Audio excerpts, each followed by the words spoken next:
ഇനി എന്താണ് what is real estate business എന്താണെന്നുള്ള കാര്യം നമുക്ക് നോക്കാം. വളരെ സിമ്പിളാണ്. റിയൽ എസ്റ്റേറ്റ് ബിസിനസ് എന്ന് പറഞ്ഞാൽ buying, selling, renting of real estate. വാങ്ങൽ, വിൽക്കൽ, വാടകയ്ക്ക് കൊടുക്കൽ, ഈ 3 കാര്യങ്ങളേ ഉള്ളൂ. റിയൽ എസ്റ്റേറ്റ് എന്താന്ന് നമ്മൾ പറഞ്ഞു, ലാൻഡ്, ബിൽഡിങ്, നാച്ചുറൽ റിസോഴ്സ്. ഇത് വാങ്ങുക, വിൽക്കുക, വാടകയ്ക്ക് കൊടുക്കുക, ഇത്രയേ ഉള്ളൂ റിയൽ എസ്റ്റേറ്റ് എന്ന് പറയുന്ന കാര്യം. അപ്പൊ ഇതാണ് നമ്മൾ പഠിക്കാൻ വേണ്ടി പോകുന്നത്.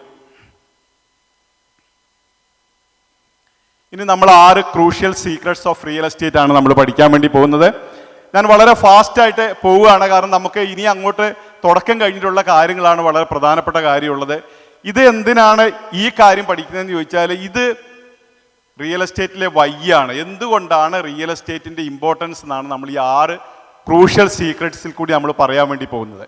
ഓക്കെ, ഒന്നാമത്തെ കാര്യം, റിയൽ എസ്റ്റേറ്റ് ഈസ് റിയൽ എന്നുള്ള ഒരു കാര്യമാണ് ഒന്നാമത്തെ പോയിന്റായിട്ട് സംസാരിക്കാൻ വേണ്ടി വിചാരിക്കുന്നത്.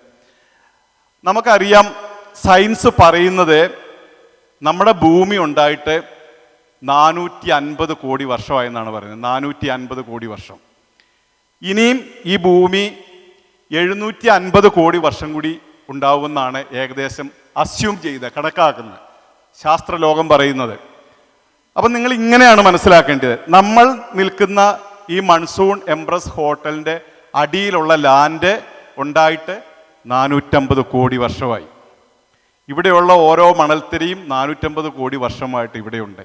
ഇനിയും 750 കോടി വർഷം കൂടി ഈ ലാൻഡ് ഏറ്റവും ചുരുങ്ങിയത് ഇവിടെ ഉണ്ടാകും. നമുക്ക് ഇമാജിൻ ചെയ്യാൻ പറ്റുന്ന ഒരു കാലയളവല്ല 450 കോടി എന്ന് പറയുന്നതും 750 കോടി വർഷം എന്ന് പറയുന്നത്. അപ്പോൾ റിയൽ എസ്റ്റേറ്റ് എന്ന് പറയുന്നതിൽ അത് റിയൽ ആണെന്ന് പറയുന്നതിൻ്റെ ഒരു റീസൺ ഇതാണ്. മനുഷ്യർ ജനിച്ചിട്ട് എത്ര വർഷമായെന്ന് ആളുകൾക്ക് അറിയാവോ? നമ്മൾ അസ്യൂം ചെയ്യുന്നത് എത്രയാണെന്ന് ചോദിച്ചിട്ടുണ്ടെങ്കിൽ 2 മില്യൺ മുതൽ 20 മില്യൺ വർഷമാണ് മനുഷ്യരുണ്ടായിട്ട് ഭൂമിയിൽ ഉണ്ടായിട്ടുണ്ടെന്നാണ് പറയുന്നത്. ഇനിയും മനുഷ്യരുണ്ടാവാൻ സാധ്യതയുള്ള കാലഘട്ടം പറയുന്നത് 1.75 മില്യൺ ഇയേഴ്സും കൂടിയാണ് മനുഷ്യർ ഭൂമിയിൽ ഉണ്ടാകാൻ സാധ്യത. അതായത് മനുഷ്യർ ഭൂമിയിൽ ഉണ്ടാവുന്നതിൻ്റെ എത്രയോ കോടിക്കണക്കിന് വർഷം മുമ്പേ ഈ ഭൂമിയിൽ ലാൻഡ് ഉണ്ടായിരുന്നു, ഭൂമി ഉണ്ടായിരുന്നു. മനുഷ്യർ ഈ ഭൂമിയിൽ നിന്ന് പോയി കഴിഞ്ഞാലും അത്രത്തോളം വർഷം ഈ ഭൂമി ഉണ്ടാവുമെന്നാണ് സയൻസ് പറയുന്നത്. അപ്പം ഈ റിയൽ എസ്റ്റേറ്റ് എന്ന് പറയുന്നതിൻ്റെ റിയാലിറ്റി എന്താണെന്ന് ചോദിച്ചാൽ, ഇറ്റ് ഈസ് റിയൽ. നിങ്ങൾ ആലോചിച്ച് നോക്കുക, ഇനി 175 കോടി വർഷം മനുഷ്യർ ജീവിക്കുക എന്ന് പറഞ്ഞാൽ, നമ്മുടെ റിഷ്വാനെ ഉദാഹരണമായിട്ട്, റിഷ്വാൻ കല്യാണം കഴിഞ്ഞ് ഒരു കുട്ടിയുണ്ടായി, ആ കുട്ടിക്കൊരു കുട്ടിയുണ്ടായി, ആ കുട്ടിക്കൊരു കുട്ടി ഉണ്ടായാൽ അങ്ങനെ പോയാൽ ഈ 175 ബില്യൺ വർഷമാകുമ്പോൾ എത്ര തലമുറയുണ്ടാവും റിഷ്വാന്? ഇമാജിൻ ചെയ്യാൻ പറ്റുമോ? അതായത് 175 ആണെങ്കിൽ നമ്മളൊരു ആയുസ് 100 വർഷമാണെന്ന് കണക്കാക്കിയാലും 175 മില്യൺ വർഷം അല്ലെങ്കിൽ മില്യൺ തലമുറകൾ റിഷ്വാൻ ഉണ്ടാവാൻ സാധ്യതയുണ്ട്.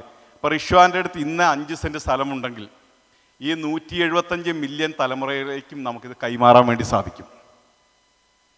ഇതാണ് റിയൽ എസ്റ്റേറ്റിൻ്റെ റിയൽ എന്ന് പറയുന്നത്. അതായത് ഇന്ന് നമ്മുടെ അടുത്തുള്ള സ്ഥലം നമ്മൾ എവിടെയും വിറ്റിട്ടില്ല, നമ്മൾ ഹോൾഡ് ചെയ്യുകയാണെങ്കിൽ എൻ്റെ അനന്തര തലമുറകൾ 175 മില്യൺ തലമുറകൾക്കും ഇത് കൈമാറിയാലും, ഞാൻ ഈ ഭൂമിയിൽ നിന്ന് പോയാലും, എൻ്റെ എല്ലാ തലമുറകളും ഈ ഭൂമിയിൽ നിന്ന് പോയാലും ഈ റിയൽ എസ്റ്റേറ്റ് 5 സെൻറ്റ് ഇവിടെ ഉണ്ടാവും.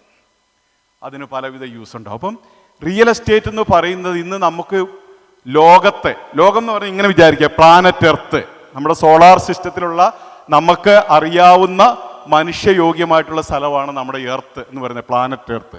അപ്പം ലാൻഡ് എന്നുള്ളതിനെ നിങ്ങൾ ഒരു പ്ലാനറ്റ് എർത്തായിട്ട് സങ്കല്പിക്കുക. ആ പ്ലാനറ്റ് എർത്താണ് നമ്മുടെ ലോകത്തിലെ ഏറ്റവും റിയൽ ആയിട്ടുള്ള വസ്തുവാണ് പ്ലാനറ്റ് എർത്ത് എന്ന് പറയുന്നത്. ലാൻഡ്, ആ ലാൻഡ് റിയലാണ്. ആ ലാൻഡിലാണ് നമ്മൾ ഇൻവെസ്റ്റ് ചെയ്യുന്നത്. നിങ്ങൾ ഇതിനെ മറ്റ് പലതുമായിട്ട് കമ്പയർ ചെയ്ത് നോക്കുമെന്ന്, നമുക്ക് 200 വർഷം പ്രായമായിട്ടുള്ള എത്ര ബിസിനസ് സ്ഥാപനങ്ങളുണ്ട് ലോകത്തിൽ? 200 വർഷത്തെ പ്രായമുള്ള ആർക്കെങ്കിലും അറിയാവോ? വളരെ കുറഞ്ഞ ഫ്യൂ നമ്പേഴ്സേ ഉള്ളൂ ലോകത്തിൽ. 500 വർഷം എന്ന് പറഞ്ഞാൽ ഒന്നുമില്ല. അപ്പം നമ്മൾ ഒരു കമ്പനിയുടെ ഷെയറിൽ ഇൻവെസ്റ്റ് ചെയ്യുന്നതും ലാൻഡിൽ ഇൻവെസ്റ്റ് ചെയ്യുന്നതും തമ്മിൽ കമ്പയർ ചെയ്യുമ്പോൾ ഇറ്റ് ഈസ് നോട്ട് കമ്പയറബിൾ. ഒരു വിധത്തിൽ നമുക്ക് കമ്പയർ ചെയ്യാൻ പറ്റില്ല. കാരണം ഇത് ഞാൻ ഈ പറഞ്ഞതിനെ വെച്ച് നിങ്ങൾ ഓരോ കാര്യങ്ങൾ ഇനി നിങ്ങൾ അനലൈസ് ചെയ്ത് നിങ്ങൾ മനസ്സിലാക്കുക. രണ്ടാമത്തെ ഒരു കാര്യം, ഈ റിയൽ എസ്റ്റേറ്റ് എന്ന് പറയുന്ന ഒരു സാധനമില്ലാതെ നമുക്കാർക്കും ജീവിച്ചിരിക്കാൻ പറ്റില്ല ലോകത്ത്. നിങ്ങൾക്ക് ഷെയർ മാർക്കറ്റിലുള്ള ഇൻവെസ്റ്റ്മെൻ്റ് ഇല്ലാതെയും ഗോൾഡിലുള്ള ഇൻവെസ്റ്റ്മെൻ്റ് ഇല്ലാതെ എല്ലാം നമുക്ക് ലോകത്ത് ജീവിക്കാൻ പറ്റും. നിങ്ങൾക്ക് വീടില്ലാതെ ജീവിക്കാൻ പറ്റുമോ? നമുക്ക് മീറ്റിംഗ് നടത്താനുള്ള ഈ ഹോട്ടലില്ലാതെ ജീവിക്കാൻ പറ്റും. അതായത് ലാൻഡ് എന്ന് പറയുന്ന റിയൽ ആയിട്ടുള്ള ഒരു വസ്തുവില്ലാതെ നമുക്ക് ഈ ലോകത്തെ മനുഷ്യ ജീവിതം സാധ്യമല്ല. അപ്പം ഇതിൻ്റെ അർത്ഥം എന്താണെന്ന് ചോദിച്ചാൽ റിയൽ എസ്റ്റേറ്റിൻ്റെ ഇമ്പോർട്ടൻസ് ആണ് ഞാൻ പറയുന്നത്. ഒരു വിധത്തിലും ഒരു മനുഷ്യർക്കും ഒരു ഹ്യൂമൻ ബീയിങ്സിനും ഒരു മൃഗത്തിനും ഒരു പക്ഷിക്കും ഒരു വൃക്ഷത്തിനും ഒന്നും തന്നെ ജീവനോടെ ഇരിക്കാൻ സാധ്യമല്ല ലാൻഡില്ലാതെ. ആ ലാൻഡിൽ നമ്മൾ ഡയറക്റ്റ് ആയിട്ട് ഇൻവെസ്റ്റ് ചെയ്യുന്നു എന്ന് പറയുന്നത് it is real, absolutely real. ഇനി നമ്മൾ വിചാരിക്കും ഈ ഭൂമിയുടെ അവകാശികൾ ആരൊക്കെയാണ്? ആരാണ് ഭൂമിയുടെ അവകാശികൾ? ഞാൻ പറയുന്നു ഭൂമിയുടെ അവകാശികൾ എന്ന് പറയുന്നത് ഭൂമിയിൽ 5 സെന്റ് സ്ഥലമുള്ളവനാണ്, അല്ലെങ്കിൽ ഒരു പാർപ്പിടം ഉള്ളവനാണ്. അല്ലാത്ത ആളുകൾക്കൊന്നും ഭൂമിയിൽ ഒരു അഡ്രസ്സും ഇല്ല. നിങ്ങൾക്ക് ഈ ഭൂമിയിൽ ജീവിക്കാനും ജീവിച്ചിരിക്കാനും മുന്നോട്ട് പോകാനും നിങ്ങൾക്ക് അർഹത നൽകുന്നത് ഈ ഭൂമി, ഈ പ്ലാനറ്റ് എർത്തിൻ്റെ ഏതെങ്കിലും ഒരു അംശത്തിൽ നിങ്ങൾക്ക് അവകാശം ഉണ്ടാകുമ്പോഴാണ് നിങ്ങൾക്ക് റിയൽ ആയിട്ടുള്ള ഈ ഭൂമിയിൽ ജീവിക്കാനുള്ള അവകാശം വരുന്നത്. അപ്പം നിങ്ങൾ ആലോചിച്ച് നോക്കുക, നമുക്ക് പാൻ കാർഡ് അല്ല നമുക്ക് ആധാർ കാർഡ് എടുക്കണ എന്ത് വേണം? ഒരു അഡ്രസ്സ് വേണം.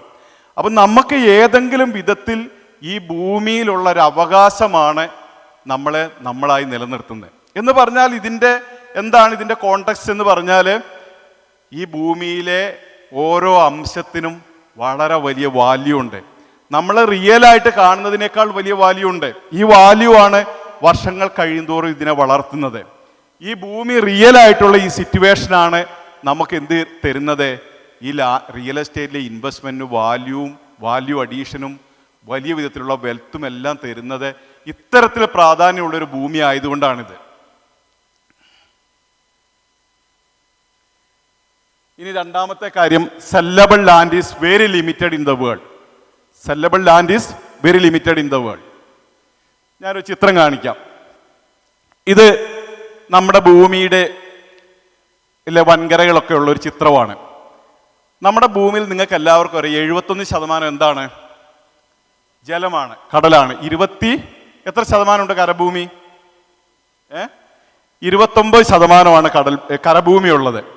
ഈ കരഭൂമിയിൽ 33% സ്ഥലം എന്ന് പറയുന്നത് ഹോട്ട് ഓർ കോൾഡ് ഡിസേർട്സ് ആണ്. അതായത് മരുഭൂമികളാണ് 33%. അതിൽ അന്റാർട്ടിക്ക, ആർട്ടിക് ഒക്കെ ഉള്ള കോൾഡ് ഏരിയയും വാമായിട്ടുള്ള സഹാറയും നമ്മുടെ താർ മരുഭൂമിയും ഓസ്ട്രേലിയയിലുള്ള വലിയ മരുഭൂമികളെല്ലാം ഉൾപ്പെടെയുള്ള സ്ഥലം 33%. നമ്മുടെ ലാൻഡ് 24%ൻ്റെ 33% എന്തായി മാറി? ഡിസേർട്ടായി മാറി. അതുപോലെ തന്നെ ഫോറസ്റ്റ് 31%, ഈ കരഭൂമിയിൽ 31% ഫോറസ്റ്റാണ്. അതുപോലെ തന്നെ 21% മൗണ്ടൻസ് ആണ്. ഇങ്ങനെ പല വിധത്തിൽ, അതായത് നമുക്കറിയാം നമ്മുടെ നാട്ടിൽ നിയമങ്ങളുണ്ട്. CRZ നിയമം ഉണ്ടാകുമ്പോൾ എന്താ സംഭവിക്കുന്നത്? നമ്മൾ കടൽ തീരത്തുനിന്ന് ഇത്ര മീറ്റർ വിട്ടിട്ടേ നമുക്ക് കൺസ്ട്രക്ഷൻ പറ്റുള്ളൂ. പല വിധത്തിലുള്ള റെസ്ട്രിക്റ്റഡ് ഏരിയാസ് ഉണ്ട്. ഉദാഹരണത്തിന് നമുക്കിപ്പം നാഷണൽ പാർക്സ് ഇല്ലേ, പിന്നെ ഇക്കോളജിക്കൽ ഫ്രജൈൽ ഏരിയ എന്ന് പറയുന്ന വിധത്തിൽ ആളുകളെ എന്താ പറയുക, റെസ്ട്രിക്റ്റഡ് ആയിട്ടുള്ള കാര്യങ്ങൾ. അതുപോലെ തന്നെ ഇപ്പോൾ കടുവാ സങ്കേതം, പുതിയ കാര്യങ്ങൾ വരുന്നു. അങ്ങനെ പല വിധത്തിലും നമ്മുടെ ഭൂമിയിൽ നമുക്ക് സെല്ലബിൾ ആയിട്ടുള്ള ലാൻഡ് വളരെ കുറവാണ്. അതായത് ഭൂമിയുടെ കരഭൂമിയിൽ കേവലം 5% ലാൻഡ് മാത്രമാണ് വാങ്ങാനും വിൽക്കാനും പറ്റുന്ന ലാൻഡ് ഉള്ളത്. അതായത് നമുക്ക് ട്രേഡബിൾ ആയിട്ടുള്ള, വാങ്ങുവാനും വിൽക്കുവാനും സാധിക്കുന്ന ഭൂമി എന്ന് പറയുന്നത് ടോട്ടൽ നമ്മുടെ കരഭൂമിയുടെ 5% മാത്രമാണ്. ബാക്കി സ്ഥലങ്ങളൊന്നും തന്നെ നമുക്ക് ഒരു വിധത്തിലും വാങ്ങാനോ വിൽക്കാനോ പറ്റുന്ന സാധനമല്ല. അപ്പം എന്താണ് നമുക്ക് നമ്മുടെ അവൈലബിൾ ട്രേഡബിൾ ആയിട്ടുള്ള റിയൽ എസ്റ്റേറ്റ് മാർക്കറ്റ് അല്ലെങ്കിൽ റിയൽ എസ്റ്റേറ്റ് ലാൻഡ് എന്ന് പറയുന്നത് വളരെ കുറവാണെന്ന് മനസ്സിലാക്കുക.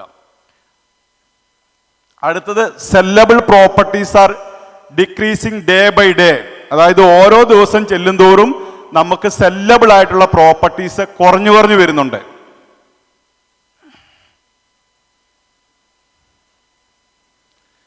അതായത് നമ്മളിപ്പോൾ 5% ഉണ്ടെന്ന് പറഞ്ഞു, പക്ഷെ ഓരോ ദിവസം ചെല്ലുന്തോറും എന്താണ് സംഭവിക്കുന്നത്? ഉദാഹരണത്തിന് പറയുകയാണെങ്കിൽ, ഞാൻ പണ്ട് റിയൽ എസ്റ്റേറ്റിൽ ഇൻവെസ്റ്റ് ചെയ്ത സമയത്ത് തുടക്കത്തിൽ നമ്മൾ ഈ കരഭൂമിയും വയലും കൂടി ചേരുന്ന സ്ഥലമുണ്ട്.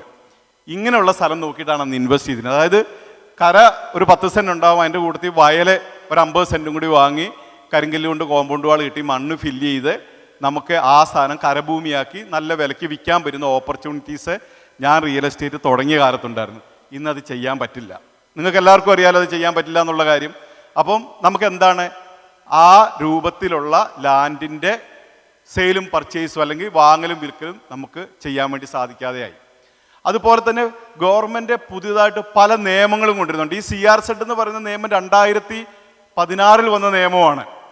അപ്പം 2006 അല്ല 1996 വന്ന നിയമമാണ് CRZ എന്ന് പറയുന്ന നിയമം. അപ്പോൾ CRZ വരുന്നതിന് മുമ്പേ നമുക്ക് എന്താ പറയുക, കടൽ തീരത്ത് വീടുണ്ടാക്കായിരുന്നു, പല കാര്യങ്ങളും ചെയ്യാമായിരുന്നു. ഇപ്പം ചെയ്യാൻ വേണ്ടി പറ്റില്ല.